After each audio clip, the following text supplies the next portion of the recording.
Hey guys, it's Mr. Kopitsky coming to you from Quarantine Central. Just thought I would get this video rolling here and show you what we've got left in Unit 2 on supply and demand. We've gotten through basic supply and demand, we've done elasticity, and we've done interventions with ceilings and floors. We're going to look at another intervention today, a tariff, and we're going to talk about a tariff in a variety of terms, including something new called consumer and producer surplus. This is consumer and producer surplus, all right? Let me explain what this is. So here's our equilibrium price in a market, okay? Fairly straightforward. This is not product surplus, and a lot of people get that confused because we just did surplus with ceiling and floor. What is this, okay? Consumer surplus is extra utility that we get from buying something at a lower price than our maximum, okay? Think about this. In this particular market, the price of the product is here, X. This person here, the first person to buy X would be willing to pay a very high price. Let's say it's $20, but he or she only buys it at the market price of $5. How do you feel? You feel wealthier. You feel like you got a deal. You got extra utility dollars because you bought something lower than the maximum that you'd pay for it. That is called consumer surplus. Producer surplus, right here. Here is a seller. You see my little hand here. This seller would have sold the product at this price in the market. Let's say it's $2.50, okay? But we're selling the product at $10 or $5, whatever it is. He or she gets extra utility from selling above, right, the minimum. Okay, so this person would have sold it at $5 and they sell it for $50. Think, the example I like to give with this is a garage sale. Think if you go to a garage sale and you find something there, a video game, let's say, or a video game system, and you would have been willing to pay $50 for it, and you find it at the garage sale for $10. You feel absolutely fantastic. That's $40 of extra consumer surplus you got. Now, the seller might have been willing to sell that for $5. They were willing to get rid of it. They didn't want it in the house, and they sold it for $10. They also feel good.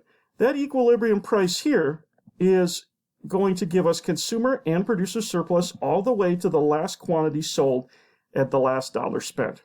When we've maximized our consumer and producer surplus, when we're at equilibrium with no interventions, we have achieved allocative efficiency, right? Maximum consumer and producer surplus. This will be important for market interventions down the road. Let me pull up a little equation here, okay? Consumer surplus is half quantity demanded times the change in price when you move from max price to price of the quantity demanded, okay? Price max is the price the buyer is willing to pay. PD is the price at equilibrium where demand and supply are equal, okay? Producer surplus is just the opposite, okay? It is 1/2 times the quantity demanded times the max price that they would be willing to sell at times the price of demand, okay? So kind of interesting. Actually, it's really quite fascinating, as we're going to see here in a minute. Let's talk about taxation for a second, and let's not get too complicated here. We're going to look at something fairly straightforward with the tax, okay? And let me just slide this over a bit so we can see this a little bit better. We talked about taxation. We said that taxes shift supply back, right? Well, there's something very interesting that happens called deadweight loss with a tax, okay? So we're going to get into this even more down the road.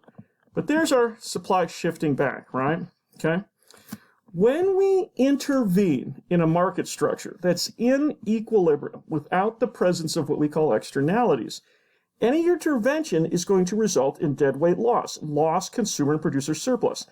So here's an example of a tax. We're shifting supply back, okay? We're going to do these calculations in a later unit when we get to externalities. I think it fits a little better there. But understand that at this new price and quantity, we've lost consumer and producer surplus. We've lost this consumer surplus and this producer surplus, okay? So we go to the new supply curve down to the original supply curve, and this is gone. This is lost consumer and producer surplus. It's called deadweight loss. Deadweight loss occurs when you interfere with a tax, with a ceiling or floor, and you move from the natural equilibrium and socially optimal to some other equilibrium point, okay? And I think that's going to be really easy to see when we get into a tariff, okay? When we get into a tariff, which we're going to get into in just a second. Okay, so let's take a look here. This is a tricky one. What I'm going to do is show you an interesting price floor, okay? And this price floor is a tariff. Normally, we put a price floor above equilibrium, right? Because we don't want the price to go down to that natural equilibrium. We want to impose some sort of block so it remains higher. Look at this scenario, okay? Here, we have a domestic price of a product. Let's say grain, right? Price 1, quantity 3. Fine. But look where the world price of grain is, okay? Down here, PW.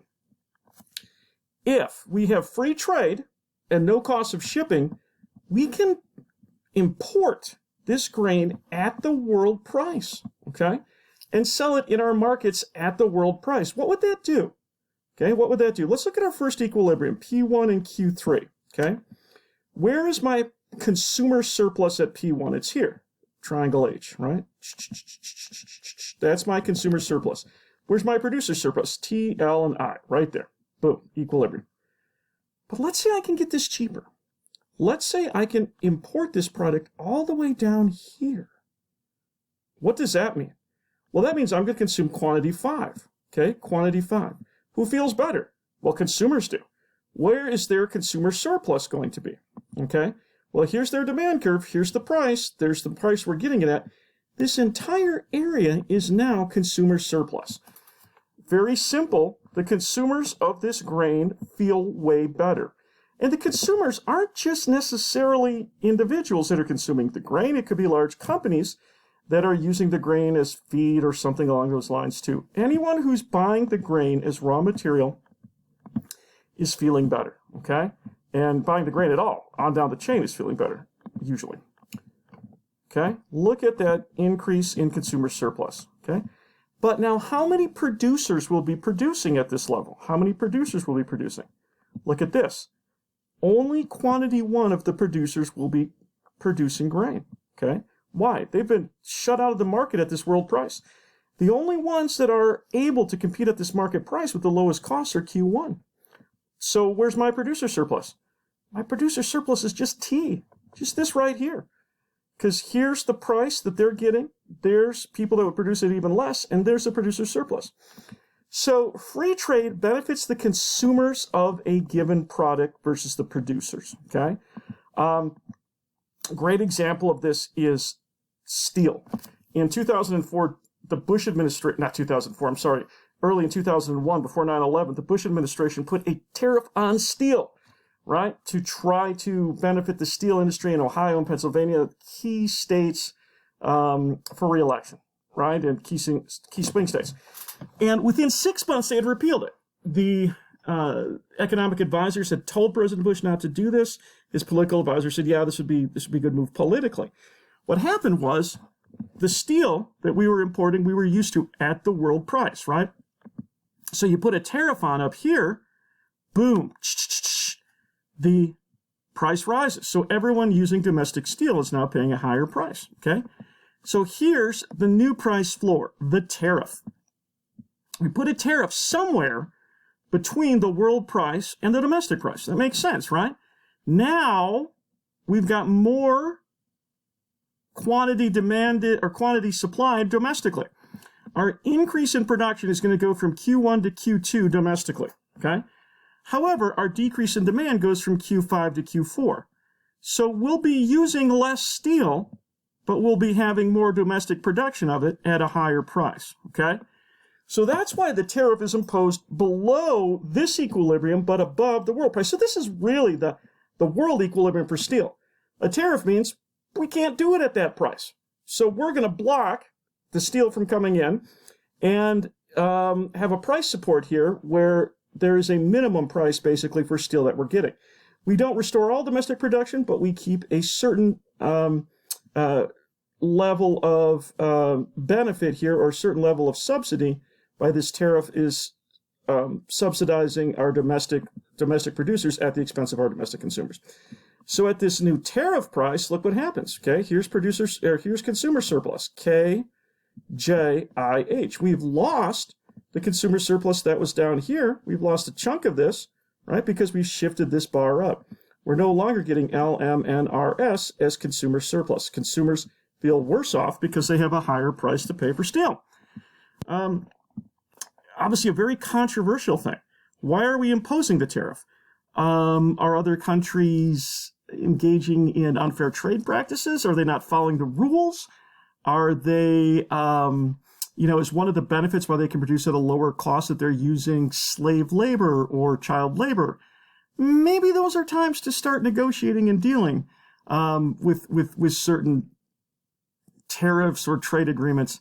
Are we doing it because we want to help a certain industry and give them a political advantage? That could be problematic. And it certainly was problematic at when Bush implemented the tariffs in 2001. We'll be talking more about this when we do our unit on international trade, and I'll give you guys some time to do some discussion and debates on this, because it's, of course, a very timely issue with interesting possibilities and interesting solutions. But anyway, here's the domestic price, here's the world price. When the world price is below the domestic, we can put a tariff on to help domestic production. If the world price was above our domestic price, we'd be exporting. Our domestic supply, right, would be here, the quantity, and the domestic demand would be here, and we'd be exporting that difference, okay? So that's what a tariff looks like, and that's how a tariff works. There's a problem for you to work on, and I'm giving you a short reading on tariffs and trade just to make you think about it. Nothing too hard. I didn't want to do a whole lot because we're coming up to our summatives very soon. So good luck.